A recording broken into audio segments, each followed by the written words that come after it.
In the world of banking, you'd think making a payment is pretty simple. But legally, doing it correctly is absolutely everything. Today, we're going to unpack a huge concept that's basically a legal shield for bankers: payment in due course. You know, if you get this wrong, the liability is just immense. But if you get it right, you're protected. All right, let's jump right in. Here's what we've got on tap. We're going to start with the basics, what this thing actually is. Then we'll break down the legal checklist you gotta follow. After that, we'll look at some really fascinating court cases where things went sideways. We'll also get crystal clear on what doesn't count, and finally, we'll see why this whole concept is the ultimate protection for a bank. So, first things first, what are we actually talking about when we say payment in due course, or PDC for short? Well, at the end of the day, it's all about one thing: making sure the money gets to the right person and only the right person. At its very core, it's a rule that says a bank has to pay the correct person, exactly according to the instructions on the instrument. If they mess up and pay the wrong person, even by accident, the bank is on the hook. That's why this is pretty much the single most important defense a paying bank has in its arsenal. Now, this whole idea isn't just some banking guideline, it's hardcore law. The legal foundation for all of this comes straight out of Section 10 of the Negotiable Instruments Act. As you can see right here, this isn't vague, it's a strict legal definition with very, very specific conditions that have to be met. For any payment to actually qualify as a payment in due course, the bank's action has to pass this critical three-point test. Honestly, the best way to think about it is like a legal checklist that every single payment has to satisfy. No exceptions. Let's break this down. These three pillars from Section 10 are the absolute foundation. First, the payment has to follow the apparent tenor. That's just a fancy way of saying the obvious, written instructions on the check. Second, it has to be done in good faith and, this is crucial, without negligence. And third, the money has to go to the person who is physically holding the instrument. All three of these have to be true. Not one, not two, all three. Okay, now for the really fun part. It's one thing to talk about these rules in theory, but it gets way more interesting when you see how they hold up in a real courtroom. Because, real-world fraud and simple mistakes are where these principles really get put to the test. So our first case here involves a traveler's check, which is basically a prepaid instrument that works a lot like cash. In this situation, the bank paid out on a check where the holder's signature, the main security feature, was a complete forgery. The court's ruling on this was decisive. It was crystal clear.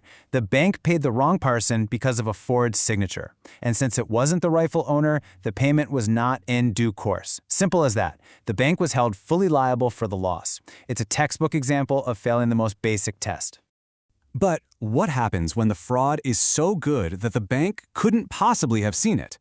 This next case is wild. It deals with a super sophisticated forgery where the date, the payee, and the amount were all changed using a chemical alteration that was impossible to see. And this is where Section 89 of the Act is so important, because it makes this brilliant distinction. If an alteration is apparent, obvious, something you can see, the bank is considered negligent if it pays.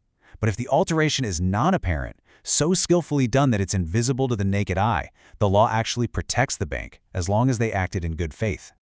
Okay, so this brings us to our third case, which is a huge lesson that good faith by itself is not enough. A bank also has to act without being negligent.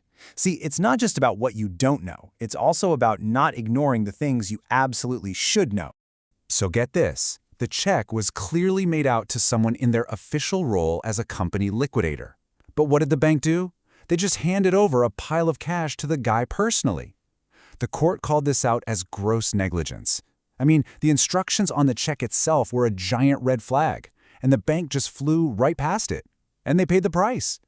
So, taking everything we've learned from the law and these cases, we can put together a pretty clear list of deal breakers.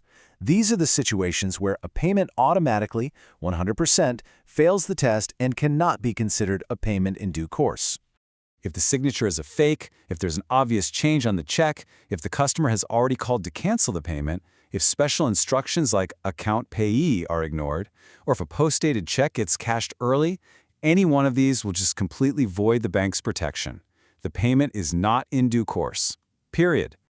All right, now for the payoff. Why is this concept so ridiculously important for a bank? Well, because a valid payment in due course is a powerful, powerful legal shield. It's basically the final word in a transaction. And here it is, the ultimate protection. Under Section 82C, once a bank makes a valid payment in due course, it is completely discharged from all liability. The instrument is settled, the bank's duty is done, and it can't be sued by the original drawer or the true owner. It's over. And the law even provides more specific shields. Sections 85 and 89 explicitly protect a bank against tricky things like forged endorsements or those invisible alterations we talked about. But, and this is a huge but, that protection only kicks in if the payment was otherwise made in due course. Good faith and a lack of negligence are the keys that unlock this protection. And all of this leaves us with one final big question.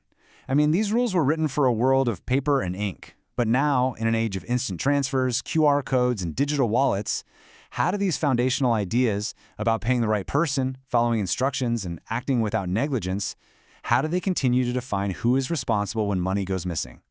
The tech has completely changed, but it seems the principles of liability are here to stay.